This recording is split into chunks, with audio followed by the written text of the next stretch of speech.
Real estate એમ કહી શકું કે થોડું મંદું ચાલુ રહ્યું છે. તો બરોડામાં શું હાલત છે અત્યારે? વડોદરાએ ઘણા આવા ફેઝ જોઈ લીધા છે. બરોડામાં મંદીથી મંદું ચાલી રહ્યું છે ને એનાથી લોકો ટેવાયેલા છે, હેબિટેડ છે. Because of service class. જો જંત્રી તમારી વધે છે તો તમને એટલી ઇફેક્ટ થાય ખરા? ગવર્મેન્ટ બે એંગલ વિચારે, ફક્ત જંત્રીની જગ્યાએ પ્રીમિયમ પર બી ધ્યાન આપે. કોઈ પણ વ્યક્તિ જ્યારે ઇન્વેસ્ટ કરતો હોય ને એટલે એને એક થોડું શ્યોરિટી એના ઇન્વેસ્ટમેન્ટ માટેની એટલે રિટર્ન જોવે. એટલે અહીંયા એન્ડ યુઝર ઓરિએન્ટેડ રહેવાય છે, જ્યારે અમદાવાદમાં એ વસ્તુ થોડી ડિફિકલ્ટ થઈ રહી છે. કોઈ પણ ઇન્વેસ્ટરને ઇન્વેસ્ટ કરવું હોય તો એ કયા પોકેટમાં જાય? અમારા હિસાબથી એવું છે કે કોમર્શિયલમાં ઇન્વેસ્ટમેન્ટ કરવું હોય તો જે એરિયા ડેવલપ છે એ એરિયામાં કોમર્શિયલમાં ઇન્વેસ્ટમેન્ટ કરાય. અને લેન્ડ જેવી વસ્તુ એવી છે કે જે એરિયા ડેવલપ થવાનો છે, તમે ફોરકાસ્ટિંગ કરી રહ્યા છો, તો તમારે લેન્ડમાં ઇન્વેસ્ટમેન્ટ કરવું જોઈએ. મને અમદાવાદ કરતાં સારા એલિવેશન અહીંયા જોવા મળતા હોય છે. એમાં એવું છે કે અત્યાર સુધી તો ગોકળ ગાયની ગતિએ જ કામ કરે છે. ટોપમોસ્ટ આર્કિટેક્ટ વડોદરા જ આપે છે. એટલી હેલ્પ જે પ્રમાણે વીએમસીમાંથી મળતી હોય, જે મળી રહી છે, એ તમને લાગે છે કે પૂરતી છે કે એનીથી વધારે જરૂર છે? તો મિત્રો, તમારું સ્વાગત છે પ્રોપર્ટી ટોક શોના નવા એપિસોડમાં. આજે આપણે વાત કરવાના છીએ બરોડા વિશે. યસ મિત્રો, આજે આપણી સાથે જોડાયેલા છે ગેલેક્સી ગ્રુપના ઓનર મૌલિનભાઈ અને કિરણભાઈ, જેમની સાથે આજે આપણે વાત કરવાની છે બરોડાના રિયલ એસ્ટેટ માર્કેટ વિશે, બરોડા વિશે, બરોડામાં કઈ જગ્યાએ તમારે ઇન્વેસ્ટ કરવું જોઈએ, એ ટુ ઝેડ આપણે ડિટેલિંગમાં અહીંયા વાત કરવાના છીએ. તો બરોડાના રિયલ એસ્ટેટ માર્કેટ વિશે તમે આખો વિડીયો જોશો ને ત્યારે સમજશો કે બરોડા ક્યાં જઈ રહ્યું છે અને ક્યાં છે. તો શરૂ કરીએ. જો મિત્રો તમારા જોડે બહુ પૂરતો ટાઈમ ના હોય, એક કલાકના વિડીયો જોવાનો, તો તમે અમારી ક્લિપ્સમાં જઈ શકો છો. એમાં નાની ક્લિપ્સો જોવાનો તમને આનંદ મળશે અને શોર્ટ ક્લિપ્સમાં તમને ઘણું એવું નોલેજ મળશે. તો એના માટે ડિસ્ક્રિપ્શનમાં અહીંયા તમને લિંક આપી દીધી છે, તો જોઈ લો. તો કેમ છો સર? મજામાં એકદમ ભાઈ, ફર્સ્ટ ક્લાસ. તો સૌથી પહેલાં તમે તમારું ઇન્ટ્રોડક્શન આપો. તમારું ગ્રુપનું જે નામ છે ગેલેક્સી, એ કેવી રીતે મેં વિચાર્યું, એનો કેટલો ટાઈમ થયો, તમે કેટલા પ્રોજેક્ટ કમ્પ્લીટ કર્યા, મને એનું થોડુંક આપણે ઇન્ટ્રોડક્શનમાં લઈએ. હા, બેઝિકલી અમારું અમદાવાદ બેઝ ગ્રુપ છે. વડોદરામાં અમે 2011થી પ્રોજેક્ટ ચાલુ કર્યો. પર્ટિક્યુલર બાયલીમાં જ શરૂઆત કરી હતી. બાયલીમાં સૌથી પહેલાં અહીંયા જ આપણે એક ગેલેક્સી બંગલો કરીને એક સૌથી પહેલાં પ્રોજેક્ટ સ્ટાર્ટ કર્યો હતો. એમાં 94 યુનિટ 3 અને 4 BHK બંગલોઝના હતા. પછી પેરેલલ એક જી સોલિટેર 1 કરીને 5 BHK વિલાનો એક પ્રોજેક્ટ સ્ટાર્ટ કર્યો. રિસન્ટલી અત્યારે જે આપણો રનિંગ પ્રોજેક્ટમાં એક જી પ્લેટિનિયમ 2 અને 3 BHK એપાર્ટમેન્ટનો પ્રોજેક્ટ છે. અને અપકમિંગમાં અત્યારે અમારા બે પ્રોજેક્ટ છે, જે એક જી સોલિટેડ 2 કરીને 4 BHK વિલાનો પ્રોજેક્ટ ચાલુ કરી રહ્યા છે અને એક અનખોલમાં ચાલુ કર્યો છે, બોગન વિલા કરીને. એટલે અત્યાર સુધી વેસ્ટમાં કામ કર્યું ને હવે જસ્ટ ઈસ્ટમાં કામ ચાલુ કર્યું છે. તો આ પ્રોપર અમદાવાદી કે ના, પ્રોપર બરોડા. અમદાવાદ પ્રોજેક્ટ? હા, અમારા પાર્ટનર થોડા અમદાવાદના એસોસિએટ હતા શરૂઆતમાં, જે અત્યારે પણ છે. ઇવન અમદાવાદમાં બી અમે એક બે ડેવલપર સાથે જોઈન્ટલી કામ કરી રહ્યા છે. અમદાવાદમાં બી આપણા અત્યારે બે પ્રોજેક્ટ કમર્શિયલ ચાલી રહ્યા. સાનિધ્ય ગ્રુપ. સાનિધ્ય ગ્રુપ. કઈ બાજુ? નિકોલ, આપણે નિકોલમાં નિકોલ. અને પેલું તમારો નરોડા રાઈટ. અને એક હમણાં એક લોન્ચ કર્યો સિંધુ ભવનની નજીકમાં. તો સર, સૌથી પહેલો મારો પ્રશ્ન એ છે કે રિયલ એસ્ટેટ અત્યારે આપણે એમ કહી શકું કે થોડું મંદું ચાલુ રહ્યું છે. તો બરોડામાં શું હાલત છે અત્યારે? બરોડામાં મંદીથી મંદું ચાલી રહ્યું છે ને એનાથી લોકો ટેવાયેલા છે, હેબિટેડ છે. એટલે વડોદરા માટે આ વસ્તુ નવીન છે. વડોદરાએ ઘણા આવા ફેઝ જોઈ લીધા છે. ઇવન વડોદરા માટે થોડું જો કદાચ ફાસ્ટ ચાલે ને તો સરપ્રાઇઝિંગ છે વડોદરા જ. એ ગ્રેજ્યુઅલી સ્ટેડી ચાલ્યા કરે છે. એટલે વડોદરાના ડેવલપરો એનાથી ટેવાઈ ગયા. જેમ કે અમદાવાદમાં આપણે જોઈએ કે ભાઈ વર્ષ 2 વર્ષમાં પ્રોજેક્ટ સાયકલ હોય છે, તો જ્યારે અમે વડોદરામાં પ્રોજેક્ટ મૂકતા હોય ત્યારે અમે મેન્ટલી પ્રિપેર્ડ હોઈએ છીએ કે અમારી 3 કે 4 વર્ષની અમારી પ્રોજેક્ટ સાયકલ છે. એટલે એમાં કોઈક વખત તેજી પણ આવી જાય ને, બાકી ગ્રેજ્યુઅલી ચાલ્યા કરે છે. એનાથી એટલું બધું એમ પેનિક નથી થવાતું અહીંયાથી. Because of service class. બરોડામાં સર્વિસ ક્લાસ બહુ મોટો છે. હવે અમદાવાદ, રાજકોટ, સુરત જોડે કમ્પેર કરવા જાઓ તો એમાં એવું છે કે ત્યાં બિઝનેસ ક્લાસ વધારે છે પ્લસ સર્વિસ ક્લાસ છે, અને બરોડામાં બિઝનેસ ક્લાસ પણ ખરો, પણ પ્રભુત્વ વધારે સર્વિસ ક્લાસનું છે. ઇન શોર્ટ એન્ડ યુઝર વધારે છે અહીંયા, એટલે એન્ડ યુઝરનું જે પર્ચેસિંગ હોય એક તો થોડુંક સિલેક્ટિવ હોય છે અને થોડું ચૂઝી હોય એમને ચૂઝી હોય ને એના હિસાબે ગ્રેજ્યુઅલી ચાલ્યા કરે, એટલે એવું કંઈ સ્ટક પણ નથી જતી તું માર્કેટ, અને એવું કંઈક હાઈપ પણ નથી આવી જતું કોઈ ચાલો એક સાથે ગયું. અને આ બધું પાછું ડિપેન્ડ કરતું હોય છે લોકેશન અને પ્રોજેક્ટ પર પણ ડિપેન્ડ કરતું કઈ પ્રોડક્ટ છે તમારી, કયું બેઝિકલી અહીંયા તમને 22 લાખની પણ પ્રોપર્ટી મળે છે, અને અત્યારે લગભગ 5 કરોડ સુધીની પણ પ્રોપર્ટી ઇવન એપાર્ટમેન્ટની જ વાત કરું છું. બંગલોઝમાં પણ અત્યારે જે અમારા માટે 4-5 વર્ષ પહેલાં હતું કે ભાઈ વડોદરા માટે સમજો ને કે 2 કરોડ કે કરોડના ફ્લેટ પણ અમારા માટે સરપ્રાઇઝિંગ હતા આજથી 3 વર્ષ પહેલાં કેવા, જે અત્યારે હવે નોર્મલ રેન્જમાં આવી ગયા છે. એટલે અત્યારે તમને એપાર્ટમેન્ટમાં પણ 3.5-4 કરોડના બી અત્યારે ટિકિટ સાઇઝ ચાલે છે. બંગલોઝમાં હવે 5-5, 7-7 CRની પણ ચાલુ થઈ ગઈ છે. એટલે અત્યારે વેરિએશન બહુ છે, દરેક ક્લાસ છે લેવાવાળો અહીંયા. એટલે મારો ક્વેશ્ચન એ છે કે આ એક બરોડા માટે અને બરોડાની ઓડિયન્સ માટે બહુ સારી વાત કહેવાય. હવે થયું છે કે એવું કે એઝ અ મારો જેટલો એક્સપિરિયન્સ છે રાઈટ, તો અત્યારે અમદાવાદમાં ઇન્વેસ્ટર થોડા હટીને એન્ડ યુઝર આવ્યા છે.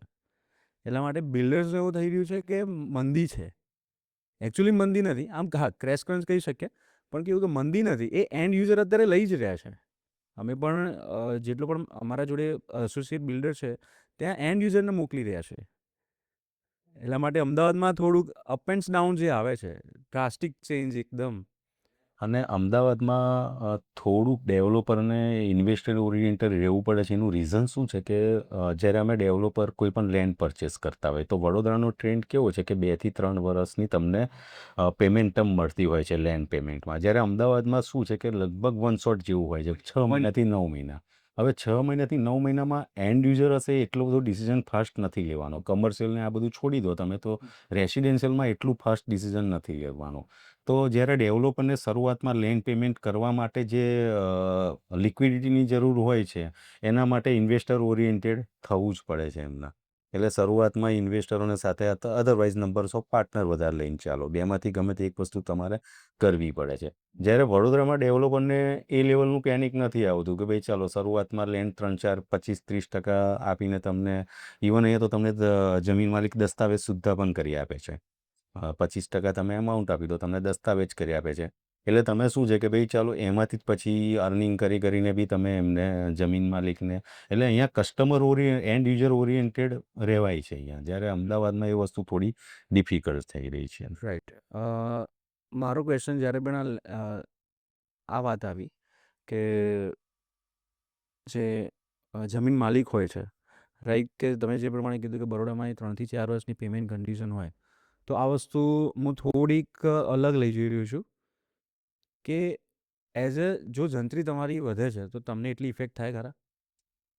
જંત્રીમાં જે નવા પ્રોજેક્ટ આવી રહ્યા બંને રીતે છે ડેવલપર માટે અત્યારે, કે ડેવલપર એંગલથી સૌથી સારામાં સારી વસ્તુ થઈ છે અત્યારે. હું થોડી એ વાત કરું છું કે અત્યારે શું થતું હતું કે ભાઈ માર્કેટની જંત્રી લગભગ સમજો ને કે જે માર્કેટ રેટ છે, સપોઝ માર્કેટ રેટ ચાલતો હોય 4,000 રૂપિયા, બરાબર છે. ઓરિજિનલ જંત્રી ચાલતી હતી, અત્યારે ઇવન ડબલ થઈ હતી ને તો પણ 700 રૂપિયાની આસપાસ, પ્રીમિયમ 700 રૂપિયાની આસપાસ ચાલતી હતી જંત્રી. એટલે હવે જે પણ ડીલ કરવાના, અમે જે પેમેન્ટ આપવાના છે બરાબર, એ બધું અમે એક્સપેન્સમાં શો કરી શકવાના છે, અને જે હ્યુઝ એમાઉન્ટ હોય છે. હવે ફરક ક્યાં પડશે અત્યારે? એના માટે જો ગવર્મેન્ટ થોડો સપોર્ટ કરે તો એ વસ્તુ બી શોર્ટ થઈ જાય એવી છે. બેઝિકલી એવું છે કે ભાઈ જે સ્ટેમ્પ ડ્યુટી અમે ભરતા હતા એની અત્યારે સપોઝ કે સ્ટેમ્પ ડ્યુટી સૌથી પહેલાં તમારે વધારે ભરવી પડશે, એડિશનલ એક્સપેન્સ આવ્યો. સ્ટેમ્પ ડ્યુટીની એમાઉન્ટ નોમિનલ હોય છે, એ કદાચ અમે મેનેજ કરી પણ લઈએ. પણ જ્યારે હવે અમે પેડ એફએસઆઈમાં જતા હોય, સપોઝ કે 1.8 સુધીની અમને પેડ એફએસઆઈ મળે છે, હવે એના પરથી અમે 3 એફએસઆઈ કે 4 એફએસઆઈ જે અમે પ્રીમિયમ ભરતા હોય છે એ જંત્રીને રિલેટેડ હોય છે. જંત્રીના 40% કે જે રીતે હોય છે, પ્રોજેક્ટ વાઇઝ અલગ અલગ થતું હોય છે. તો એ કેસમાં અમારે પેમેન્ટો ધરખમ વધી જશે. સપોઝ કે અમુક જગ્યાએ તેવું જ કે 5-5, 7-7 ગણા પેમેન્ટો વધી જશે. તો અલ્ટિમેટલી એ પ્રોજેક્ટ પર જવાનું છે. તો ગવર્મેન્ટ હજી એના રિલેટેડ કે સપોઝ નવી શરતની જગ્યા હોય છે, એનું પ્રીમિયમ 40% હોય છે અત્યારે. તો જંત્રી આટલી બધી વધી છે તો 40%ના એ પર્સન્ટેજ જે પ્રીમિયમ છે એ થોડું રેશનલાઇઝ કરે તો એ જે અત્યારે માર્કેટમાં એન્ડ યુઝર સુધી જે એની ઇફેક્ટ જવાની છે, ગવર્મેન્ટની રેવન્યુમાં એટલો બધો ફરક નહીં પડે, પણ એન્ડ યુઝર પાસે પ્રોપર્ટી મોંઘી જવાની છે, તો એ એંગલ પર થોડું કામકાજ કરે તો એ બી મેનેજેબલ છે. બાકી બંને રીતે છે, એટલે ફાયદા પણ છે ને એની સામે નુકસાન. આપણે જોવા જઈએ તો જંત્રીના એક મારા એન્ડથી તો મને એવું ઘણી વખત એવું ફીલ થાય કે જો જંત્રી વધશે તો કેવું કે એન્ડ યુઝરને પણ એટલો જ બેનિફિટ છે. ના એટલે એમાં કેવું છે કે પ્રોજેક્ટ ઉપર કોઈ પણ જગ્યાએ જંત્રી વધે એટલે કિરણભાઈ કીધું એ પ્રમાણે કે કોસ્ટિંગ ગમે ત્યાં ને ગમે ત્યાં જે વધારો થયો છે એ પ્રોજેક્ટ ઉપર જ આવવાનો. એ પ્રોજેક્ટ પર જે ઇફેક્ટ આવી એ છેલ્લે સરવાળે તો જવાનું છે એન્ડ યુઝર પર જ, રાઈટ.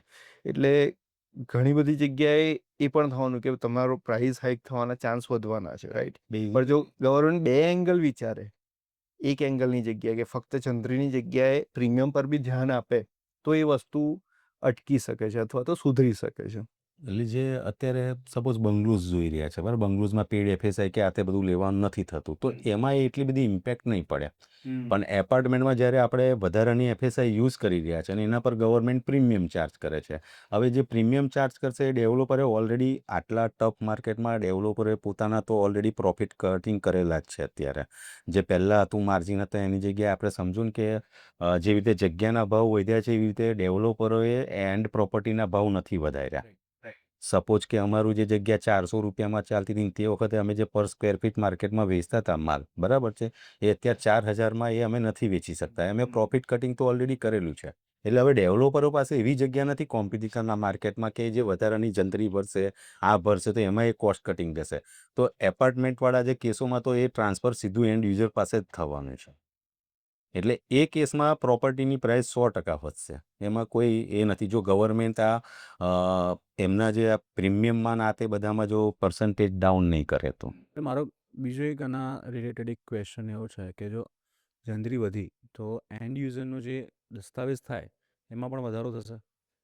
દસ્તાવેજમાં વડોદરાનું માર્કેટ એવું છે ને કે મોટાભાગે સેલેરાઇઝ પર્સન છે અને એમને એવું છે કે એમને 100% ડોક્યુમેન્ટ જોઈતા જ હોય છે, બરાબર છે. એટલે બરોડા માટે એ વસ્તુ બરોડામાં જ્યારે સાહેબ સૌથી પહેલા જ્યારે વડોદરામાં 2010માં અમે 100% ડોક્યુમેન્ટ આપીને બંગલોઝમાં ડોક્યુમેન્ટ આપીને પ્રોજેક્ટ કરેલો છે. વડોદરામાં અમને એમાં સહેજ બી તકલીફ નથી પડી. ઇવન એપાર્ટમેન્ટમાં બી અહીંયા એવું હોય છે કે ભાઈ સપોઝ 50 લાખની પ્રોપર્ટી હોય છે, 50 કસ્ટમર એક્સપેક્ટેશન એવી હોય છે કે મને 50 લાખની ઉપર તમે કંઈક એક્સ્ટ્રા વર્ક કે એવું કરીને કરો, એને 50 લાખમાં બી હા એ કરી. એટલે એ એંગલથી વડોદરામાં એ વસ્તુ નથી. એટલે વડોદરા ઓલરેડી 100% ડોક્યુમેન્ટ પર કામ કરી રહેલું છે, બધે જ છે.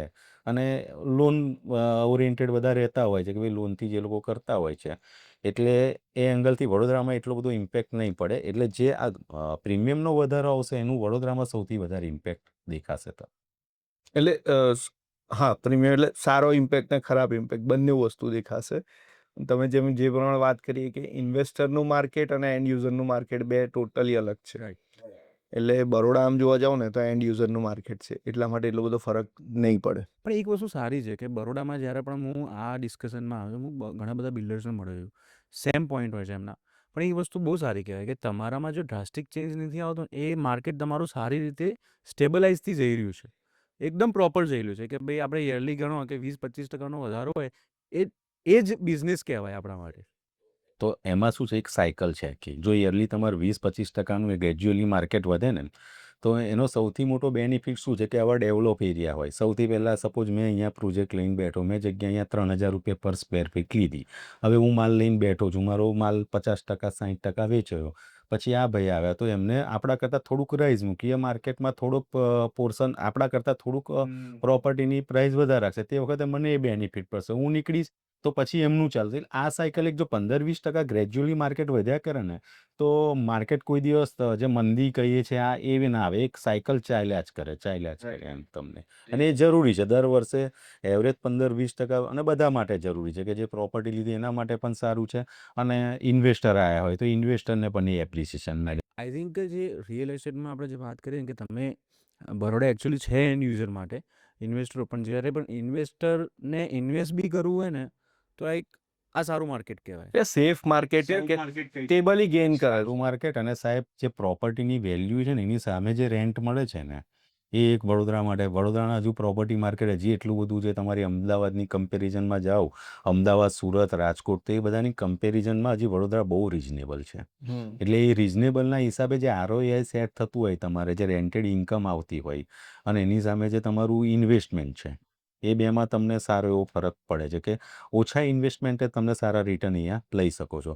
અને બધાની કેપેસિટી કદાચ એવી નથી હોતી. અમદાવાદમાં અત્યારે કરવું હોય તો પેલાને 2 કરોડ, 3 કરોડ, 4 કરોડની નીચે ઇન્વેસ્ટમેન્ટ હોય. હજી વડોદરામાં તમને 30 લાખનું ઇન્વેસ્ટમેન્ટ કરવું હોય તોય જગ્યા છે, 50 લાખનું કરવું હોય તોય છે, 4 કરોડ કરવા હોય તો પણ જગ્યા છે. એટલે દરેક જણ માટે વડોદરામાં નાનામાં નાના ઇન્વેસ્ટર માટે પણ જગ્યા છે કે તને રિયલ એસ્ટેટમાં આવવું હોય, નાનું મોટું ઇન્વેસ્ટમેન્ટ કરવું હોય તો એ કરી શકે છે. એટલે અત્યારે જે પ્રમાણે આપણે ડિસ્કશન કરીએ એ પ્રમાણે હું એવું વિચારું છું કે જ્યારે પણ કોઈ પણ વ્યક્તિ જ્યારે ઇન્વેસ્ટ કરતો હોય ને, એટલે એને એક થોડું શ્યોરિટી એના ઇન્વેસ્ટમેન્ટ માટેની, એટલે રિટર્ન જોવે, રાઈટ. એના પછી એ જોવે કે હું અહીંયા કેટલો સેફ, રાઈટ. આપણે જ્યારે પણ વાત કરીએ રિયલ એસ્ટેટની, સ્ટોક માર્કેટની, કે ભાઈ એનીથિંગ, કોઈ પણ માર્કેટ હોય, તો રિયલ એસ્ટેટ એક લાસ્ટ પોઝિશનમાં આવી જતું હોય છે, રાઈટ. રિસ્ક ફેક્ટર એટલું જોડાયેલું છે આમાં એ વસ્તુ. પણ એટલે તમે કમ્પેર કરવા જાઓ ને તો રિયલ એસ્ટેટ ખરેખર લાસ્ટ પોઝિશનમાં નથી. આમ જોવા જાઓ તો ફર્સ્ટ પોઝિશન જ કહેવાય, કારણ કે તમને સ્ટેબલ ગેઇન મળે છે, રાઈટ. તમે આજ સુધી એવું બહુ ભાગ્યે કોઈક એવા કેસમાં થયું હોય કે તમે કોઈ પ્રોપર્ટીમાં ઇન્વેસ્ટમેન્ટ અથવા તો એન્ડ યુઝર હોય અને 10 વર્ષ પછી કે 5 વર્ષ પછી વેચવા નીકળ્યો ને એનો નીચા ભાવે જાય, નોટ પોસિબલ. એવું શક્ય નથી. તમે લોંગ ટર્મ માટે સૌથી હા. બેસ્ટ ઇન્વેસ્ટમેન્ટ હોય ને તો રિયલ એસ્ટેટ. જેને Long સ્ટેબલ ગેઇન કરવો છે long એના માટે term બેસ્ટ માટે. છે. કોઈ બી જગ્યાએ ત્યાં પણ હશે ને અહીંયા પણ હશે, વડોદરામાં બી હશે. કે સપોઝ કોઈક વખત એવું થયું હોય કે 2-3 વર્ષની કમ્પેરિઝન કરવા જાવ તો કદાચ 2 વર્ષમાં ભાવ ના જ વધ્યા હોય. સપોઝ અહીંયા અમે ગેલેક્સી બંગલોમાં સૌથી પહેલાં અમે 39 થી 40 લેક્સમાં અમે પ્રોપર્ટી વેચવાનું ચાલુ કરી હતી તે વખતે, બરાબર છે. પછી થોડાક વધતા ગયા, 45 થી 48 ની વચ્ચે આવ્યા, 50 લાખ સુધીનું બી એક વખત એપ્રિસિએશન આવ્યું.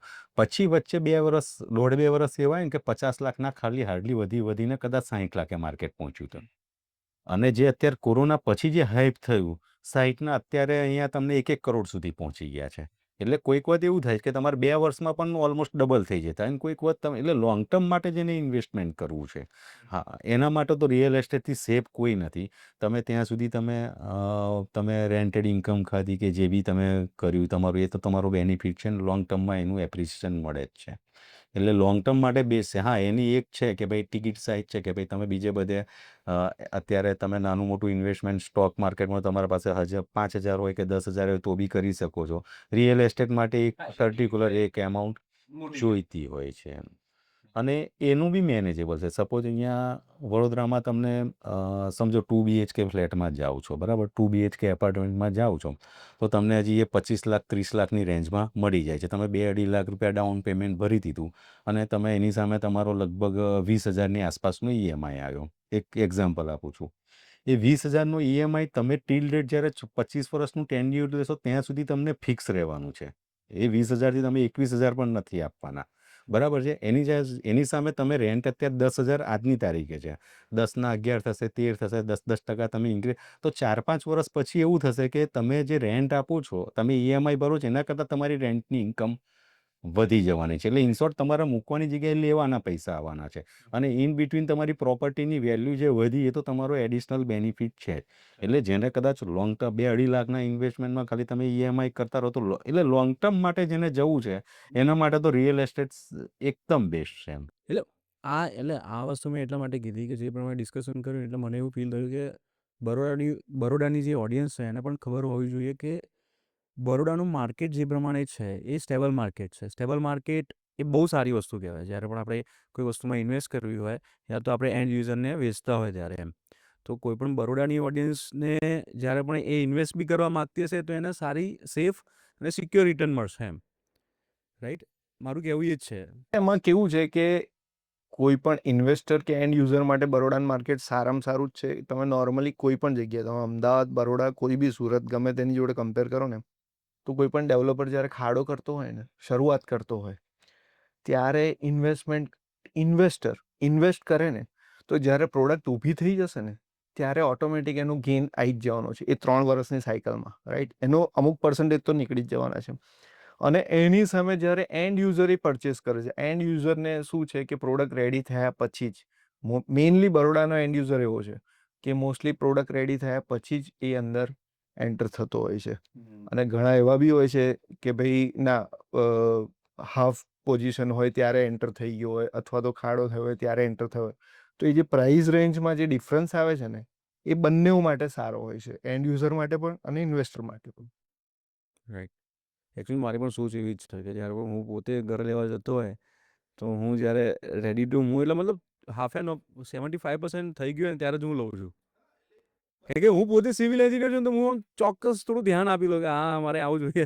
તો શું છે કે થોડુંક સપોઝ કોઈ જગ્યાએ તમે કયા ડેવલપર સાથે ડીલ કરો છો, એની પાસ્ટ ટ્રેક રેકોર્ડ કેવો છે, એ બધા પર. હવે કોઈક તમે એવું નથી કે જૂના જ ડેવલપરો આજની તારીખે સારું કામ કરે છે કે એમની જૂના ડેવલપરોને આ ઇસ્યુ નડતો નથી. જૂના ડેવલપર્સ કસ્ટમરનો એવું હોય છે કે ભાઈ આ તો એને એનું કામ જોયેલું જ હોય છે, એને એની રેપ્યુટેશન જોયેલી જ હોય છે, સારી કે ખરાબ બંને રીતે. એટલે એ ડેવલપરને કસ્ટમરને ડિસિઝન લેવામાં બહુ કંઈ તકલીફ નથી પડતી. થોડુંક નવા ડેવલપર જે આવ્યા હોય છે એના માટે આ વસ્તુ થાય છે. એટલે એમાં કસ્ટમર એવું વિચારે કે ભાઈ ચાલો આ તમે કીધું એવી રીતે કે ભાઈ રેડી ટુ મૂવ થાય, અમે એક વખત જોઈ લઈએ આ શું આપે શું નહીં. જ્યારે અમે સૌથી પહેલાં એ જ વસ્તુ કરી હતી. જ્યારે અમે વડોદરામાં પહેલી વખત કામ ચાલુ કર્યું ત્યારે સૌથી વડોદરામાં આ જ બધાને, વડોદરા માટે અમે એકદમ નવા હતા, અમારું કામ એમને જોયું નહોતું. અને તે વખતે વડોદરાની ને અમદાવાદની કનેક્ટિવિટી એટલી હતી પણ નહીં. એમ કે ભાઈ ચાલો વડોદરાનો માણસ અમદાવાદવાળાનો ઓળખાય અને અમદાવાદવાળા વડોદરાનું એટલું ગ્રુપને અત્યારે જેટલું આપણે કદાચ વડોદરામાં જેટલું આપણે ફેમિલિયર હોય છે એટલા અમદાવાદના ડેવલપરનું બી ફેમિલિયર હોય છે વર્ક રિગાર્ડિંગ. એટલે અમે સૌથી પહેલાં અહીંયા શું કામ કર્યું હતું કે ભાઈ સૌથી પહેલાં સેમ્પલ અમે આખું બનાવી દીધું હતું. અમારી જે કોમન એમિનિટીઝ અમે આપવાના હતા, સ્વિમિંગ પુલ, ક્લબ હાઉસ, એ જ અમે સૌથી પહેલાં બનાવ્યું હતું. એટલે કસ્ટમરને એક તો સૌથી પહેલાં એમિનિટીઝ રિગાર્ડિંગ જ હોય છે. એને મકાન જોઈ લીધું કે આ લોકો શું ડિલિવર કરવાના છે, એટલે એ પ્રોડક્ટ એને મળી ગઈ જોવા માટે. અને એમિનિટીઝ આ લોકોએ કહી તો છે, બ્રોશરમાં તો આટલું બધું બતાવ્યું છે, પણ આપશે કે નહીં આપે એક એનો ડાઉટ હોય છે. તો એ ડાઉટ પણ અમે સૌથી પહેલાં અહીંયા ક્લિયર કર્યો. એટલે રિયલ એસ્ટેટમાં કયા લોકેશન પર જાઓ છો, કયા માણસો સાથે અમે કઈ લોકાલિટીમાં કામ કરો છો, કે તમારો ક્લાયન્ટ બેઝ કોણ છે, એ બધા પરથી ડિસિઝન તમારે તમારી પ્રોજેક્ટને એ રીતે થોડુંક વર્કઆઉટ કરવું પડે. તો આઈ થિંક આ બધા ઇસ્યુમાં બહુ તમે ફેસ ના કરો. બાકી બધાને એવું હોય કે સસ્તી પ્રોપર્ટી જોઈએ છે અને એને ખબર બી છે કે ભાઈ પ્રોજેક્ટના ઇનિશિયલ સ્ટેજમાં જ મને સૌથી સારામાં સારી ડીલ મળવાની છે. તૈયાર થયા પછી તો લિમિટેશન હોય છે ડિસ્કાઉન્ટનું, પણ એક આ ફિયર હોય છે, એ ફિયર તમે દૂર કરી દો તો સૌથી પહેલાં જ તમારી જોડે કસ્ટમર એટેન્ડ થઈ જાય. એમ તમારી જોડે એટેચ થઈ જાય કસ્ટમર આ વસ્તુ સાથે. તો અત્યારે તો આપણે વાત કરી લીધી બરોડાની ઓવરઓલ વાત કરી. ઘણું બધું મેં જાણ્યું કે બરોડામાં આવી રીતે માર્કેટ છે. હવે મારે એ જાણવું છે કે બરોડાના અંદર કયો એરિયા સૌથી વધારે ડેવલપિંગ છે અત્યારે, આમ મોસ્ટ ડેવલપિંગ એરિયા હોય બરોડામાં તો? બરોડામાં બે વસ્તુ છે. એક બરોડાનું કેવું છે કે સિલેક્ટિવ માર્કેટ છે અને બીજું નીડ બેઝ માર્કેટ છે. એટલે જે આખો વેસ્ટનો પોર્શન છે ને એ સિલેક્ટિવ છે. એટલે વેસ્ટનો પોર્શન ડેવલપ કેવી રીતે થયો બેઝિકલી આ પોર્શન બધો, એટલે આ બધું જે પોર્શન જે ડેવલપ કેવી રીતે થયો છે, જે અત્યારે આપણે બેઠા છે ભાયલી અને ભાયલી ગોત્રી સેવાસી, જે અત્યારે સારામાં સારા લોકો પ્રિફર કરે છે. ઇવન બહારના લોકો પણ જે અહીંયા વડોદરામાં આવવા માંગતા હોય એના માટે સૌથી સારામાં સારી ઇમ્પ્રેશન આ 3-4 એરિયાની છે. અને પ્રોજેક્ટની સાઇઝને આ તે બધું એ રીતનું પડ્યું છે અહીંયા તમને. અને પ્રોજેક્ટો પણ એવા છે કે ખરેખર અહીંયા તમને આ એરિયામાં સૌથી સારામાં સારું છે. પણ આ માર્કેટ કેવું છે કે આનો ગ્રોથ થોડોક સ્લો છે એઝ કમ્પેર ટુ ઈસ્ટ. એનું રીઝન એવું છે અહીંયા કે તમને આ જે પોર્શનમાં જે પબ્લિક શિફ્ટ થઈ છે ને, અમારા સૌથી પહેલાં વડોદરાના જે ક્રીમ એરિયા હતા કે ભાઈ કારેલીબાગ, અલકાપુરી, સુભાનપુરા, ઇવન માંજલપુરમાંથી હજી લોકો ઓછા હટે છે પણ હવે આવવા માંડ્યા છે.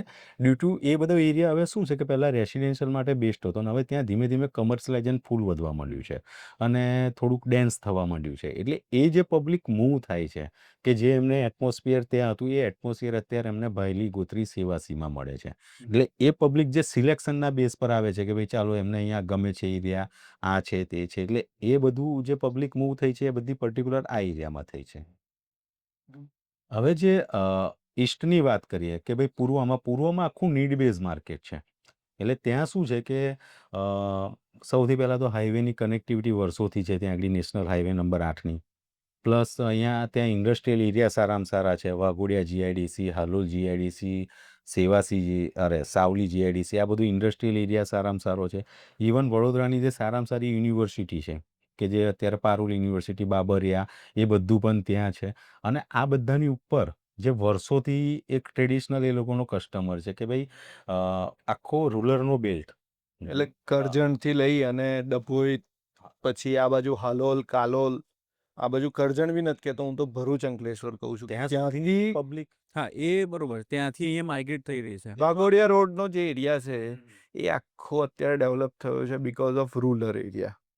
કારણ કે બધાને એવું છે કે કનેક્ટિવિટી બરોડાની પણ એટલી સરસ રીતે મળી જાય છે, પ્લસ રૂરલમાંથી તમે સિટીમાં આવી જાઓ છો, તમારી નીડ બધી પૂરી થાય છે, સ્કૂલ, કોલેજ, તો ફેમિલી બધું વેલ ડેવલપ થઈ જાય અને લોકોને એવું થાય કે અમે સિટીમાં પણ આવી ગયા. એટલે એ સાઈડનો પટ્ટો વધારે સારી રીતે ડેવલપ થયો. અને બીજું એવું છે કે વડોદરાને સેન્ટ્રલથી પકડીને ચાલો ને તો એવું નથી. બરોડાનો ક્રાઇટેરિયા આમ ગોળ સર્કલ જોવા જાવ તો 15 કિલોમીટરનો છે સેન્ટ્રલમાંથી ગણો ને તો આજે હું એક્સ એરિયામાં રહેતો હું તો મને વાય એરિયામાં આવતા એટલો સમય નહીં લાગે. એટલે મારા માટે એવું નથી કે યાર મારે છે ત્યાં રહેવા જવાનું. એ બરોડામાં એ ઓપ્શન ઘણા બધા ખુલ્લા છે. એટલે લોકોને કેવું છે કે સેન્ટ્રલ પકડીને ચાલે છે. અહીંયા કોઈની બી ઇન્વેસ્ટમેન્ટ કરતો હોય, હા, સિવાય કે જે બહારથી નવા આવે છે એ લોકો પર્ટિક્યુલર ઓપી રોડ, અલકાપુરી, આની જે નજીક પડતો હોય ને એ એરિયા જોતા હોય છે. અને જેમ કિરણભાઈ કીધું એ પ્રમાણે માંજલપુર વાળો છે તો માંજલપુર વાળાને વાસણાભાઈલી શિફ્ટ થવામાં વાંધો નહીં આવે, કેમ કે એના માટે 3-4 કિલોમીટરનું ડિસ્ટન્સ છે. એને એવું થાય હું માંજલપુર સેલ આઉટ કરીને હું વાસણાભાઈલી શિફ્ટ થઈ શકું છું, જેનાથી મને લોકાલિટી બીજી નવી મળશે, એરિયા મોટો મળશે, વેલ ડેવલપ મળશે. એ બધી ઘણી બધી વસ્તુઓ અંદર ડિપેન્ડ કરે છે. એટલા માટે બરોડામાં કેવું છે કે સરાઉન્ડિંગ નાનું હોવાના લીધે બધા જ એરિયા અલગ અલગ ટાઈપથી ડેવલપ થાય છે. જ્યારે એક્સપ્રેસ હાઈવે બન્યો આપણો અમદાવાદનો ત્યારે કયો આપણો સમાસાવલી વાળો એ એરિયા સખત ડેવલપ થયો, બરાબર? એ ટાઈમે સેમ વસ્તુ હવે અહીંયા થઈ છે. અત્યાર સુધી ઘણા લોકોને એવું હતું કે ભાઈ ભાયલી, સેવાસી, ગોત્રી એરિયા ગમતા હતા બહુ, પણ કનેક્ટિવિટીના હિસાબે સિટી ક્રોસ કરીને જવા માટે, હા, જેને અમદાવાદ બોમ્બેની કનેક્ટિવિટી જોઈતી હતી એ લોકો થોડુંક શિફ્ટ થવામાં વિચારતા હતા. એ વસ્તુ હવે એક્સપ્રેસ હાઈવેની અહીંયા કનેક્ટિવિટી મળી ગઈ છે એટલે સડનલી આ એરિયામાં માઇગ્રેશન વધી, એટલે સડનલી આ એરિયામાં હવે હા, એકચ્યુઅલી મને હાલ થોડીક ખ્યાલ આવ્યો કે હું સુરતથી આવતો હતો અંકલેશ્વર, પછી ત્યાંથી લઈ મારા 2 રોડ બતાવે, એક એક્સપ્રેસ ઓલો રાઈટ અને એક પાછળ વાળો. અહીંયાથી 10 મિનિટમાં તમે અત્યારે એક્સપ્રેસ હાઈવે પર ચડી જાઓ. આપણે જે બેઠા છે ને એ, અને આનો એક બેનિફિટ બીજો શું થયો, લોકલ લોકો તો અહીંયાથી મૂવ થયા જ. હવે શું છે, એ સરાઉન્ડિંગ, તમારા સિટીના સરાઉન્ડિંગ બંને એક્સપ્રેસ હાઈવે થઈ ગયા. અને આ બાજુ એરિયાને શું બેનિફિટ થયો કે અત્યારે દહેજને જે ઇન્ડસ્ટ્રીયલ એરિયા હતો ને કે એ લોકોને નેશનલ હાઈવે નંબર 8થી જવા આવવામાં તકલીફ પડતી. એ લોકોનું ટ્રાન્સપોર્ટેશન કે અપડાઉનનો ટાઈમ બહુ હતો, તો એટલે એ લોકો ત્યાં મજબૂરીમાં ત્યાં શિફ્ટ પણ થઈ ગયા હતા રહેવા માટે. ઇન્ડસ્ટ્રીયલ એરિયામાં નહોતું ગમતું આ તે, તો પણ ત્યાં શિફ્ટ થયા હતા. ડ્યુટી હવે આ લગભગ અડધા કલાકનો જ એમના માટે રસ્તો છે. એટલે હવે એ લોકો પણ અહીંયા આ એરિયામાં શિફ્ટ થવા માંડ્યા છે. એટલે પર્ટિક્યુલર જે સડનલી આ એરિયામાં તમે જે ગ્રોથ જુઓ છો કે છેલ્લા આની કનેક્ટિવિટી થયા પછી તો ઘણો જ ફરક પડી ગયો છે. આ બાજુ ગોત્રી, સેવાસી, ભાયલી, ઇવન ડીલ એરિયાને પણ આખો. એટલે મને હાલ ખ્યાલ આવે કે અચ્છા હું ત્યાંથી આવતો હતો, મને 2 રોડ. વડોદરામાં હવે તમારે વેસ્ટમાં આવવું હોય તો પણ તમે સીધા હાઈવે પરથી આવી શકશો.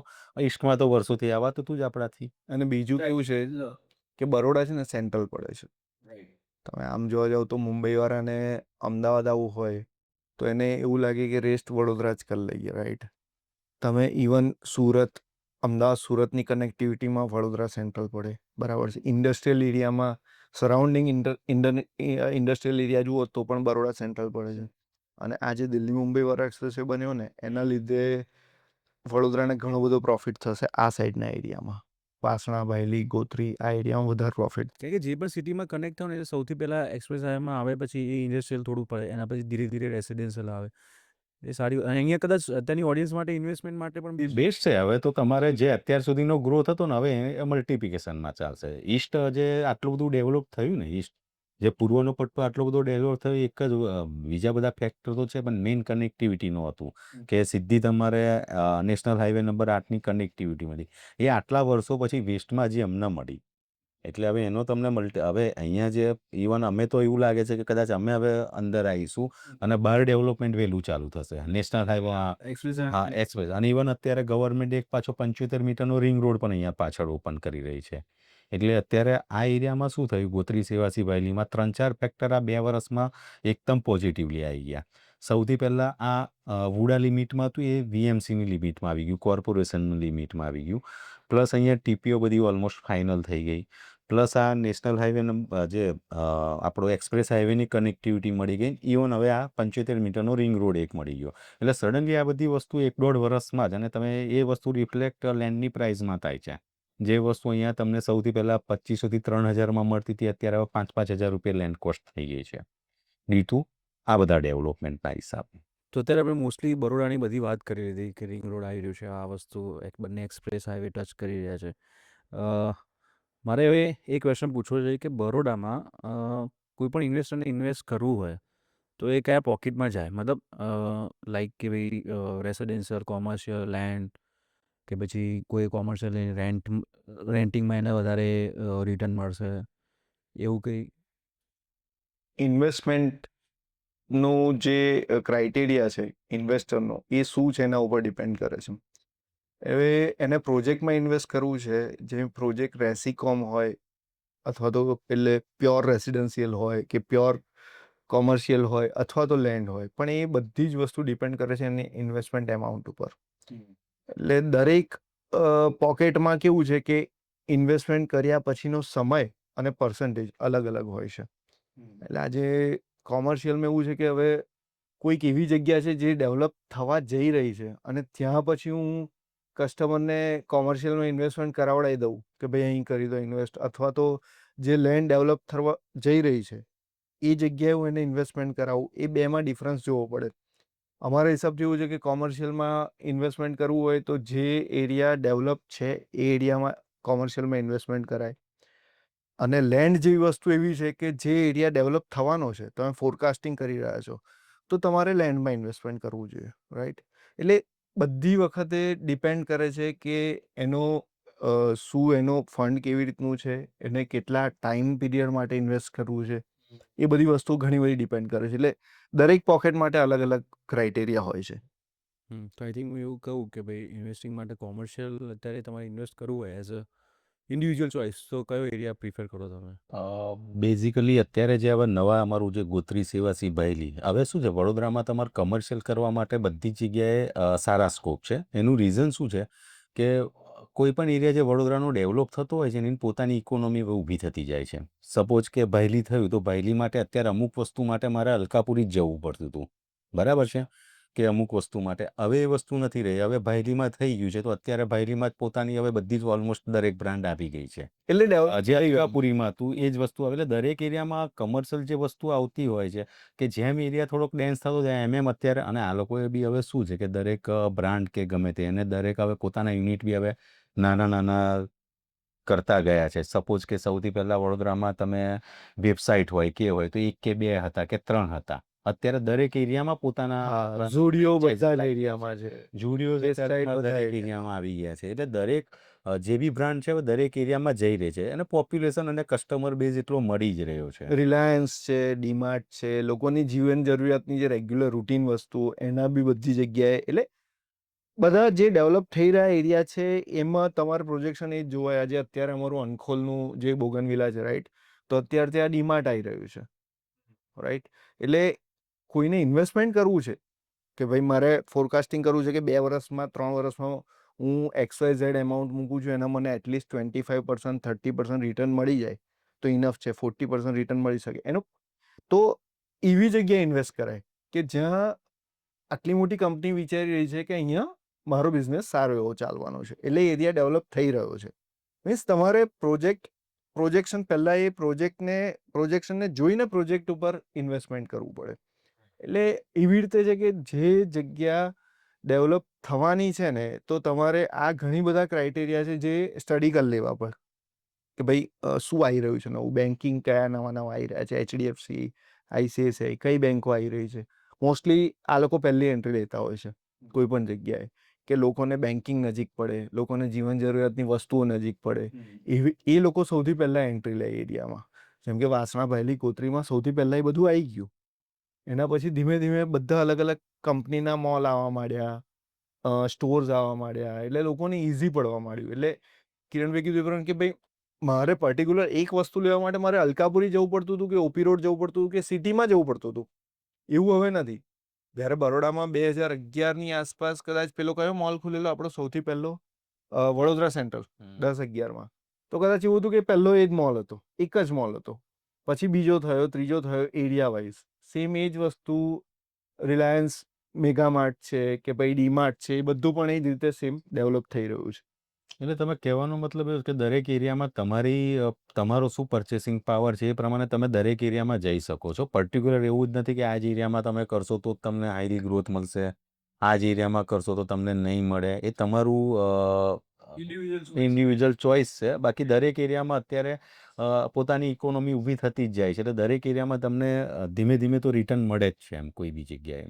હા, તમારે એવું છે કે ભાઈ અત્યારે કર્યા છે ઓન ધ સ્પોટ જ મારે રિટર્ન લેવું છે, બરાબર છે, તો તમે અત્યારે જેવી રીતે અલકાપુરી ને એ બધામાં જે વર્ષોથી કેટલી પ્રોપર્ટી તમને પ્રીલીઝ પણ મળી જાય છે. અત્યારે ડેવલપર શું કરે છે મોટા ભાગે કે હાઈ સ્ટ્રીટનું અત્યારે ઓલમોસ્ટ કોન્સેપ્ટ વધારે ચાલે છે. એટલે હાઈ સ્ટ્રીટમાં શું કરે છે, એક હું તમને એક્ઝામ્પલ આપું આજવા રોડનો જ. આજવા રોડ અત્યારે એટલો બધો ડેન્સ નથી થયો, બરાબર છે, પણ ત્યાં પણ ડેવલપરે શું કર્યું છે, એક ડેવલપર છે કે એમને આખું હાઈ સ્ટ્રીટ બનાવી દીધી અને અત્યારે બ્રાન્ડો સાથે ડાયરેક્ટ જ બધા સાથે એ કોલોબરેશન કરી રહ્યા છે કે ભાઈ અત્યારે સબવે લઈ આવ્યા કે બીજી બધી જે બ્રાન્ડો છે એ બધા માટે અત્યારે ઓલરેડી એને બધા સાથે ટાઈપ કરીને ચાલુ કરાવી દીધું છે. હવે એ શું કરશે કે કસ્ટમરને સીધા પ્રીલીઝ પ્રોપર્ટી તરીકે એપ્રોચ કરશે, તો એ જગ્યાએ તમારું ફર્સ્ટ ડેથી જ તમારું રિટર્ન ચાલુ થઈ જવાનું છે. એવું અત્યારે દરેક એરિયામાં ચાલી રહ્યું છે પોતાનું. એટલે કોઈ આ બધામાં ડિસિઝન તમારા મેઇન તમારે કેટલી ટિકિટ સાઇઝમાં જવું છે એ પ્રમાણે આપણે ઇન્વેસ્ટ કરીએ. બાકી બધા પોકેટ્સ સરસ જ છે એમ ઇન્વેસ્ટમેન્ટ માટે કે રહેવા માટે પણ. બેઝિક સ્ટડી કરવું જોઈએ અને બેઝિક સ્ટડી કરી બરોડાનું એક પહેલાં અત્યાર સુધી નાની નાની શોપનું ચાલતું હતું. તો શોપમાં એક હતું કે તમે કદાચ વડોદરામાં શરૂઆતમાં થોડાક લોકો ડિસઅપોઇન્ટમેન્ટ થયા. કેવી જગ્યાએ કે વડોદરામાં અત્યાર સુધી જે શોપનું જે ચોઇસ છે, ફર્સ્ટ ચોઇસ છે, ઓલવેઝ ગ્રાઉન્ડ ફ્લોર હતી. તમે ફર્સ્ટ ફ્લોર પર જાઓ એટલે ફર્સ્ટ ફ્લોર પર એટલા રેન્ટ પણ નથી આવતા, એટલું સેલિંગ પણ નથી થતું. એટલે વડોદરામાં ઓલમોસ્ટ એવું હતું કે ભાઈ ગ્રાઉન્ડ ફ્લોરની શોપ્સ તમારી ફર્સ્ટ ચાલતી હતી. તો જે થોડોક ફેઝ એવો આવ્યો જ્યાં ડેવલપરને થોડીક સમજવામાં વાર લાગી કે ભાઈ ફર્સ્ટ ફ્લોર પર અત્યારે એટલું નથી માર્કેટ, આ છે તે છે, તો એને હવે ડબલ હાઇટની શોપ કરીને એવી રીતે હવે બધા સોલ્યુશન. અત્યારે જે ડેવલપરો બી ડિઝાઇન કરી રહ્યા છે ઇન્વેસ્ટરને રિલેટ કરીને જ કરી રહ્યા છે. એટલે અત્યારે તમારે કોઈ પણ એરિયામાં એવું નથી કે ભાઈ તમને નહીં રિટર્ન મળે કે બધા રિટર્ન મળશે. તમારું ટિકિટ સાઇઝ, તમે કયા એરિયાને એપ્રોચ, એ થોડાક ફેમિલિયર છો, તમને કયો એરિયા નજીક પડે છે, તો એવી રીતે તમે કોઈ પણ એરિયામાં અત્યારે જઈ શકો છો. ઓકે. સો મારો ક્વેશ્ચન હવે એ છે કે જ્યારે પણ બરોડાની વાત આવે, બરોડામાં એઝ અ બિલ્ડર આપણે વાત કરીએ વીએમસીની, તો તમને એટલી હેલ્પ જે પ્રમાણે વીએમસીમાંથી મળતી હોય, જે મળી રહી છે, એ તમને લાગે છે કે પૂરતી છે કે એનીથી વધારે જરૂર છે? એટલે આ કદાચ અંદરની વાત છે, પણ ઘણી વખત કમ્પેર બી થઈ જતું હોય કે ના ના, બહારની જ વાત છે, બહારની જ વાત કહેવાય. એમાં એવું છે કે અત્યાર સુધી તો ગોકળ ગાયની ગતિએ જ કામ કરતા હતા. અત્યારે હમણાં સ્પીડ થોડીક પકડે છે, જેવી રીતે 75 મીટરનો રિંગ રોડ જે અત્યારે ડેવલપ થવા જઈ રહ્યો છે, ચાલુ કરી દીધું છે કામ. પણ ઇવન ટીપી ઓપન કરવાની તો કેટલા વર્ષથી લોકોને ખબર જ છે કે કેટલી બધી ટીપી ઓપન નથી જ થઈ.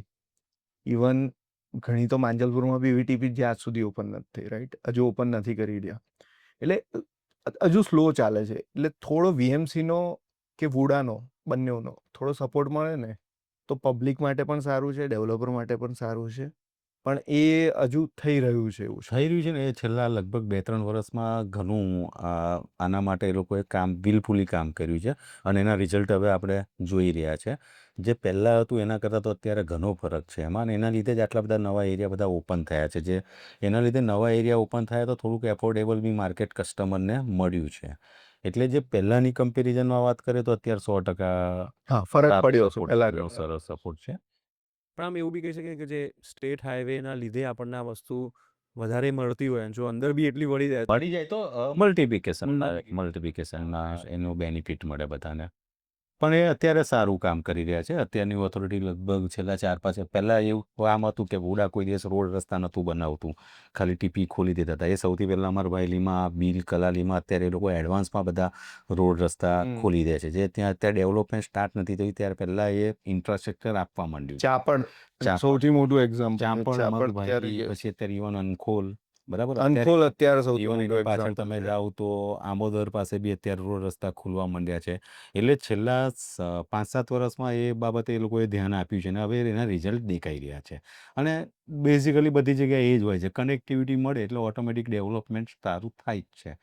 અને થોડુંક સ્પ્રેડ થતી હોય તો કેવું થાય છે કે ભાઈ ડેવલપરને બી નંબર્સ ઓફ ચોઇસ વધારે મળે છે. ઇવન માર્કેટના રેટ, જમીનના રેટ પણ થોડા કંટ્રોલ થાય છે. કોઈ લિમિટેડ નથી રહ્યું હવે અત્યારે તમારે કોઈ બી જગ્યાએ, કે હવે માર્કેટમાં તમને જગ્યાના ચોઇસ મળે છે તો એ પ્રમાણે થોડુંક પ્રાઇસ પણ જે કમ્પેરેટિવલી જગ્યાઓની ને આ તે બધી બી અત્યારે રિઝનેબલ ચાલી રહી છે. આના બેનિફિટ જોઈએ તો એ લોકોને 4-5 વસ્તુ બેઝિક જોઈતી હોય છે. એક ગટર લાઈન જોઈએ, રોડ રસ્તા કનેક્ટિવિટી માટે જોઈએ, તમારી પાણીની લાઈન હોવી જોઈએ અને ગેસ લાઈન હોવી જોઈએ, અને ઇલેક્ટ્રિસિટીનો સપ્લાય રેગ્યુલર પ્રોપર હોવો જોઈએ. બસ આ 4-5 વસ્તુ ઉપર જ કોન્સન્ટ્રેટ કરીને લોકો ઇન્વેસ્ટ કરતા હોય છે કે કઈ જગ્યાએ આ વસ્તુ ઇઝી ઇવન અત્યારે એના માટે કોર્પોરેશન ખરેખર સારું કામ કરી રહી છે. અમારા બાયલી એરિયામાં તમારે અત્યારે પાણીની લાઈનો નખાઈ ગઈ, ગેસ લાઈન નખાઈ ગઈ. ઇવન અમે અનખોલમાં કામ કરીએ છીએ, બરાબર. ત્યાં પણ તો એ વીએમસી આવ્યું નથી, તે છતાં બી ત્યાર પહેલાં એમને પાણીની ડ્રેનેજની લાઈનો લાઈનો કરી દીધી છે, પાણીની લાઈનો નાખી દીધી છે. અત્યારે ઇવન ગેસ લાઈનનું પણ ત્યાં કામ ચાલુ થઈ ગયું છે. એટલે અત્યારે હવે ગવર્મેન્ટ, અહીંની ઓથોરિટી ખરેખર ઇન્ટરેસ્ટ લઈને કામ હવે કરી રહી છે. એમાં અમને પણ થોડી હવે મજા આવી રહી છે, રાઈટ. અને જે રહેવા આવશે એમને પણ થોડીક ફેસિલિટી જલ્દી મળે. એટલે પ્રોજેક્ટ કરવાનો અમારો બી કોન્ફિડન્સ વધે કે ભાઈ ના, સિલેક્શન અમારું બી મલ્ટિપલ જગ્યાઓ પર હોઈ શકે. પહેલા તો કેવું હતું કે એ બધું નહોતું થતું, એને લીધે કેવું છે જે ડેવલપ એરિયા હા, તમે એ જગ્યાએ પ્રોજેક્ટો કરી હવે આપણે થોડુંક દૂર જઈને પણ વિચારી શકીએ છીએ ભાઈ, થોડું કસ્ટમરને અફોર્ડેબલ આવે, આપણું બી થોડુંક સેલિંગ ફાસ્ટ થાય. એ એંગલથી આપણે બી હવે દૂર માટે હવે એ કોન્ફિડન્સ આવ્યો છે કે અહીંયા 1-2 વર્ષમાં આવી જશે ડેવલપમેન્ટ એમ. બાકી પહેલાં જતા હતા તો એવું થશે ક્યારે રોડ પડશે, ક્યારે. અને હવે આપણે ઇવન કસ્ટમરને બી થોડા કોન્ફિડન્સથી કહી શકીએ છીએ અને કસ્ટમર બી હવે સમજે છે કે ના, હવે કામ થવા માંડ્યું છે અને હવે ફાસ્ટ થવા માંડ્યું છે. ઓકે. સો હવે એટલે એમાં કેવું છે કે જ્યારે પણ હું અમદાવાદથી થોડો બહાર આવું અને બરોડા, સુરત, રાજકોટ, પણ ઘણી વખત હું કેવું કે મને અમદાવાદ કરતાં સારા સારા એલિવેશન અહીંયા જોવા મળતા હોય છે. એ મેં જોયેલું છે એમ. એટલે ભાઈ પોટેન્શિયલ છે, પણ વસ્તુ કહેવાય કે પોટેન્શિયલ તો બહુ જબરજસ્ત છે, કારણ કે એમાં એવું છે કે ટોપમોસ્ટ આર્કિટેક્ટ વડોદરા જ આપે છે.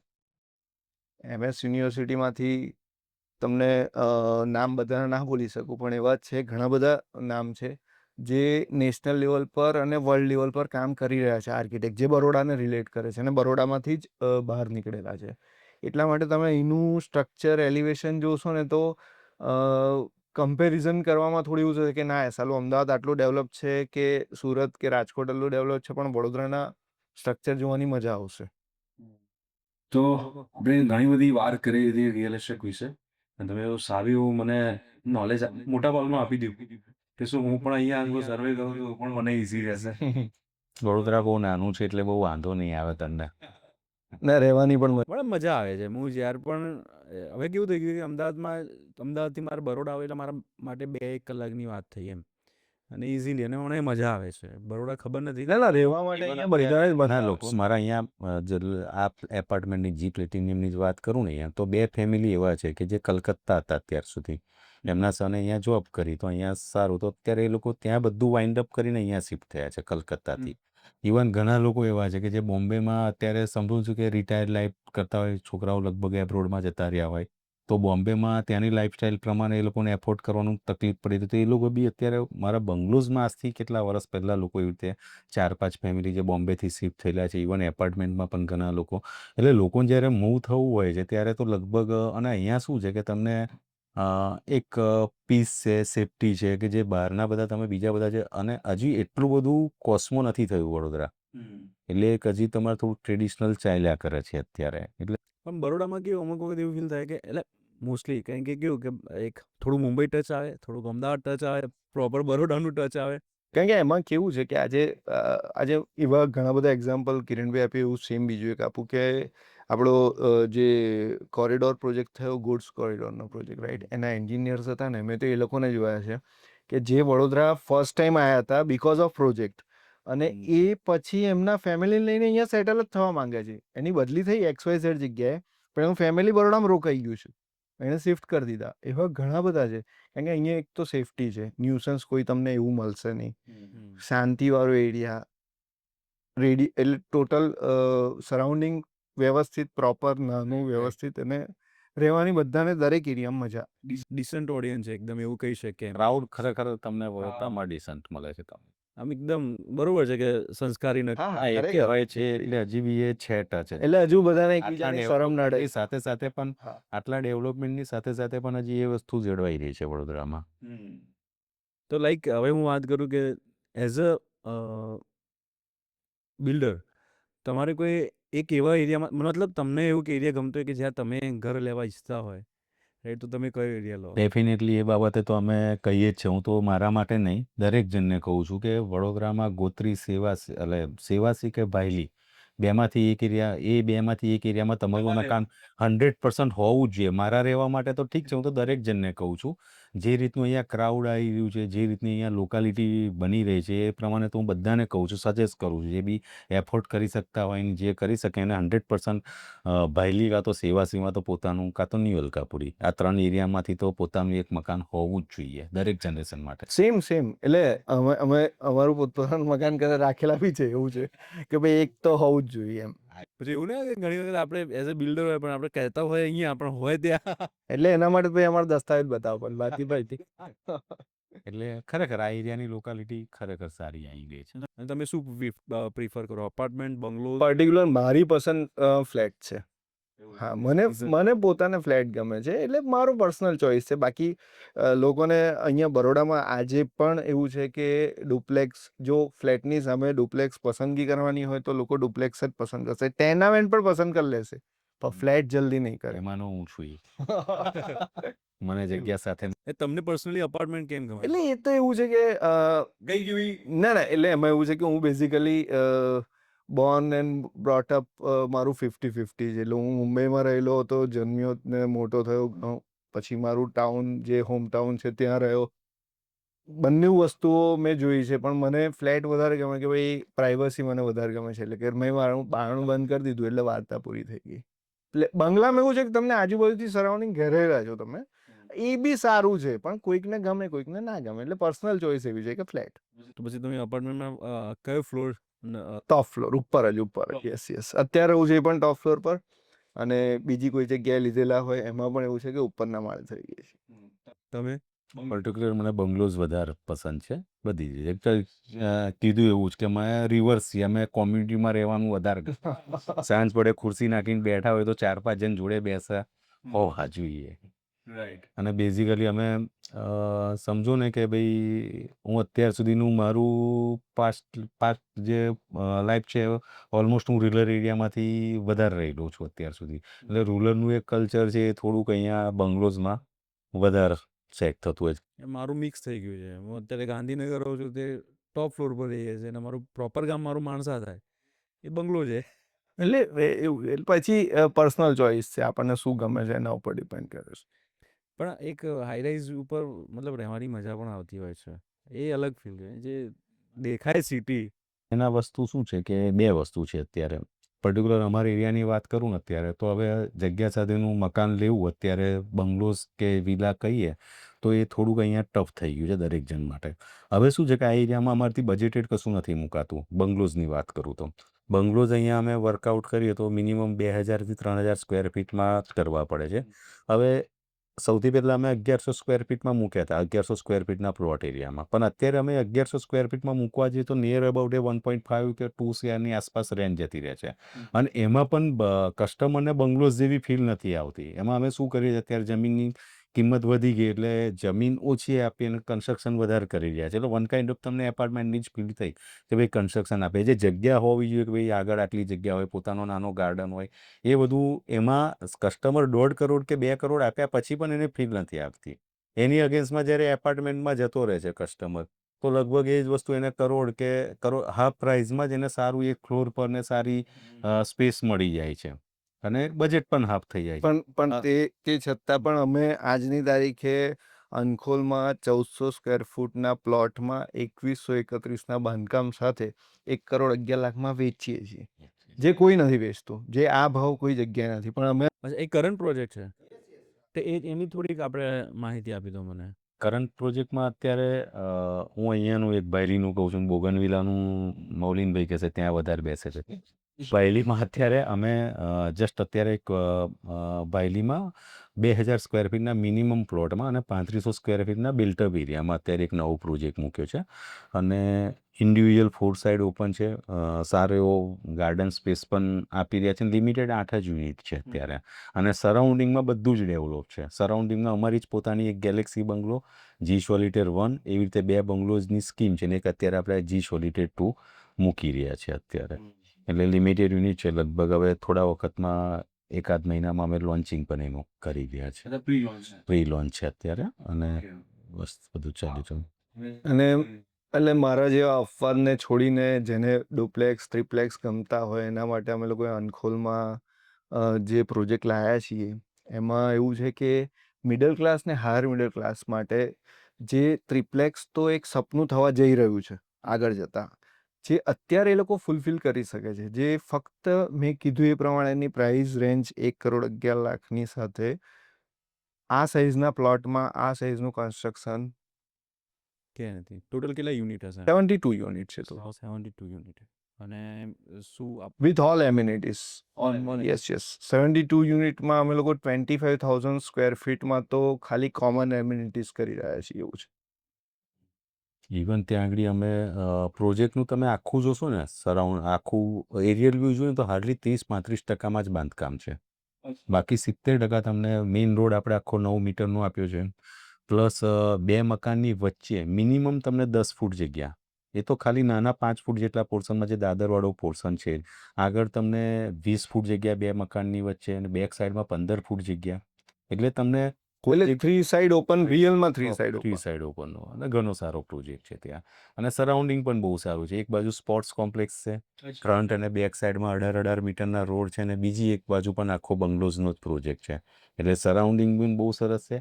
ઇવન કનેક્ટિવિટી પણ નેશનલ હાઈવે નંબર 8થી હાર્ડલી 1 કિલોમીટર એટલે વાઘોડિયા ચોકડીથી exact 1.5 kilometre, kilometre exact 1.5 kilometre Waghodia. અને અનખોલ જે આપણે અત્યારે ભાઈ વેસ્ટની વાત કરીએ છીએ કે ભાઈ ને સેવાસી જેવી રીતે એરિયા ડેવલપ થઈ મોસ્ટ ડેવલપ થઈ રહ્યું. એવું જ સેમ અત્યારે અનખોલનું છે. ત્યાં આગળ ઘણો સારો એરિયા ડેવલપ થઈ રહ્યો છે ત્યાં આગળ, અને લોકાલિટી ઓલમોસ્ટ આ લેવલની ત્યાં અત્યારે આવી રહી છે. જે તમને ના કીધું કે જે સારામાં સારી પબ્લિક આવી રહી છે ત્યાં, રૂરલમાં પણ ઘણા લોકો છે એવા કે જેમની સારી સારી ખેતી હોય, સારા બિઝનેસ કરતા હોય, પણ છોકરાઓને સ્ટડી કરવા માટે જે વડોદરા કે મૂવ થતા હોય, તો ઓલમોસ્ટ એ જ બધી લોકાલિટી ત્યાં આગળ અત્યારે આવી રહી છે.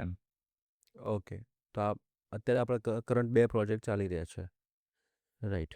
હવે મને બરોડા વિશે આપણે થોડી બીજી વાત કરી લઈએ, પણ રિયલ એસ્ટેટના રિયલ એસ્ટેટ થોડી અલગ વાત, સિવાયની વાત. હા, મારું છે ને થોડું શોર્ટ છે, હું જલ્દી ભૂલી જાઉં છું. એટલે મને બરોડા તમને કેમ ગમે છે સૌથી પહેલાં એ કે તમને અહીંયાની કઈ વસ્તુ છે જે કેચ કરે કે ભાઈ અહીંયા તો આ વસ્તુ? હું બેઝિકલી છે ને, મેં કીધું એ પ્રમાણે કે હું જન્મથી મુંબઈનો, અને આમ મારું નેટિવ લુણાવાડા, અને મેં 2002માં કોલેજ માટે હું બરોડા શિફ્ટ થયો. અને એટલે એ નક્કી જ હતું પહેલેથી જ કે ભાઈ આપણે બરોડા જ જવું છે, કારણ કે પહેલેથી શાંતિ જેને ગમતી હોય, જેને કકરાટ ના જોતું, એ બરોડા સિલેક્ટ કરે. એટલે ઓપ્શન ઘણા બધા હતા, અમદાવાદ બી હતું, સુરત બી હતું, રાજકોટ, ઘણા બધા ઓપ્શન હતા, પણ બરોડા પહેલેથી સિલેક્ટ કર્યું ભાઈ આપણે અહીંયા જ ડેવલપ થવું છે અને ડેવલપ કરવું છે, બસ 2 વસ્તુ. બરોડા માન લો કે ભાઈ તમને એકદમ શાંતિ જોઈતી હોય ને કોઈ રાત્રે કોઈ એવી જગ્યાએ તમે જવા માંગતા હોય તો ઘણી બધી જગ્યાઓ છે યાર. આમ જોવા જાવ તો મને તો મારું ઘર જ સૌથી શાંતિ લાગે, રાત પડે કે ભાઈ આરામથી બેસાય. બાકી તો ઘણી બધી જગ્યા છે વડોદરામાં, જે ઇવન આપણું મહીસાગર નદીના કિનારે જે આપણું કયું રિવરનું પેલું બનાવ્યું છે આ લોકોએ, જ્યાં રાફ્ટિંગ બી થાય છે, સિંધરોડ વાળો એરિયા, યસ, કોટના બીચ. એટલે ત્યાં ઇવનિંગમાં તમે જાઓ તો યસ, બહુ મસ્ત એરિયા છે. ત્યાં રિવર ક્રાફ્ટિંગ ને હા, નેચરથી એકદમ ઘેરાયેલું. ઇવન સરસ. તમારે નાઇટ સ્ટે આઉટ કરવું હોય તો પણ ત્યાં આગળ ટેન્ટમાં તમને નાઇટમાં બી સ્ટે આઉટ કરાવે છે. અને અહીંથી એવા બરોડાની સરાઉન્ડિંગમાં ઘણા બધા એરિયા પણ એવા છે.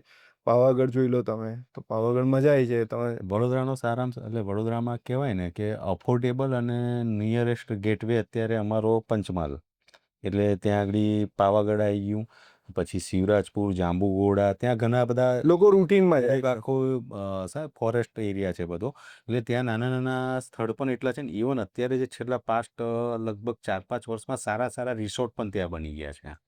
અને ઇવન અત્યારે રિસોર્ટ તો પ્રાઇવેટ થયા, ઇવન ફોરેસ્ટ ડિપાર્ટમેન્ટે પણ આખા એમને જગ્યાઓ ડેવલપ કરી હા છે. જગ્યાઓ પોતાની- હા. એટલે ઇકો ટુરિઝમ ઇકો ટુરિઝમ એટલે એક શું છે, આખા જંગલમાં ઇકો ટુરિઝમ સેન્ટરો બધા બનાવ્યા છે. એટલે નજીકનો સારામાં સારો વીકેન્ડ ગેટવે આપણે જોઈએ ને તો બેસ્ટ છે કે તમને ઘણો સારો main statue of unity, statue of unity. જે સૌથી સારી કનેક્ટિવિટી બરોડાથી છે. અને તમે રોડ પર જાઓ એટલે તમને યસ યસ યસ, સૌથી સૌથી સરસ છે. અને ત્યાં ઘણી બધું એવું છે કે જે તમને મજા આવી જાય ફેમિલી ઇઝી સાથે. કનેક્ટિવિટી ઇન્ફ્રાસ્ટ્રક્ચર પણ, જે આ તમને નાના નાના ડેસ્ટિનેશન કહ્યા ને, જે સપોઝ કે આખા ફોરેસ્ટ એરિયામાં છે, પણ તમને જે એક હાથની માતા કરીને છે, એક નાઝર માતા, જે વોટરફોલ ને ઇવન તમે ત્યાં Waterfall. ફોલ સુધી જાઓ ને ત્યાં સુધી તમને પાક્કા ડામરના રોડ જોવા મળશે નાના નાના એરિયામાં. એટલે ગવર્મેન્ટે બી સારી એવી કનેક્ટિવિટી પણ ઘણી કરી છે. એટલે બરોડાની અંદર ને બહાર આજુબાજુમાં મજા આવી જાય, એટલે ટૂંકમાં રહેવાની. બીજી ફૂડની થોડી રિલેટેડ વાત કરીએ કે ફૂડ તમને અહીંયા શું ભાવે બરોડાનું? એટલે બરોડાનું ફૂડ તો એવું છે કે કે માન લો આપણે 3 ટાઈમની વાત કરીએ, મોર્નિંગમાં ઘરે નથી બન્યું તો તમે ક્યાં જાઓ સૌથી પહેલાં? એટલે એવું છે કે બરોડામાં છે ને અમારું બરોડામાં જે 2-3 વર્ષ બી રહી ગયો ને, અને પછી એનું બ્લડ ચેક કરાવો ને તો અંદરથી સેવસળ નીકળે છે. એવું છે. એટલે સેવસળ એ અમારી બેઝિક આઈટમ છે. જે આમ જે સુરતનો લોચો છે, રાઈટ?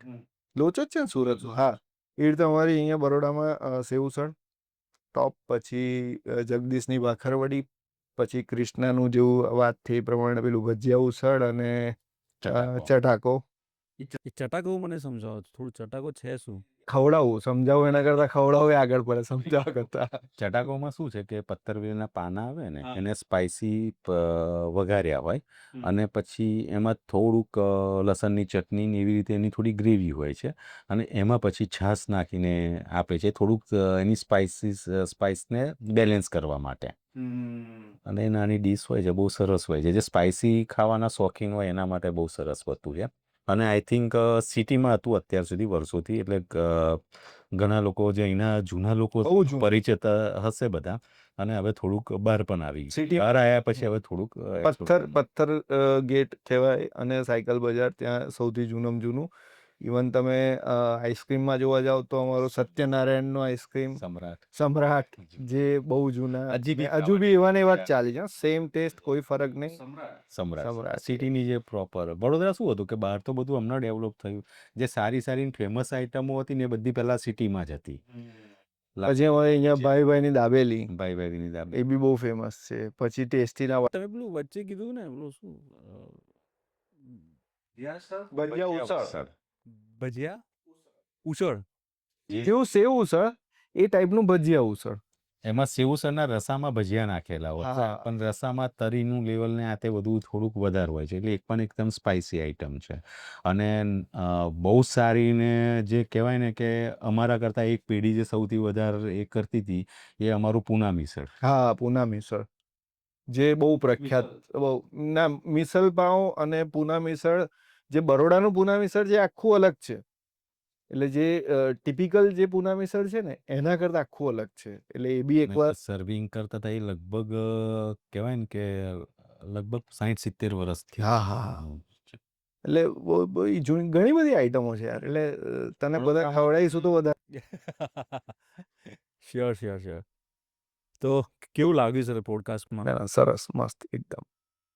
કે મારું સૌથી પહેલાં એ જ પહેલ હતી કે બરોડામાં કંઈક ઓડિયન્સને રિયલ એસ્ટેટ વિશે કંઈક નોલેજેબલ કન્ટેન્ટ આપણે પ્રોવાઈડ કરીએ. અને અમે લોકો કેવું છે કે એકદમ બેઝિક લોકો છીએ, ટિપિકલ લોકો છીએ, એટલે તમને જે બી વાત કરીએ ને એ બધી જે નેચરલ જે છે ને એ જ કરવાની વાત કે આ જ છે વાત. એવું છે. ને મને પણ ખરેખર મજા આવી તમારી સાથે વાતચીત કરીને. તો મળીએ ફરીથી એક વખત પોડકાસ્ટ કરીશું.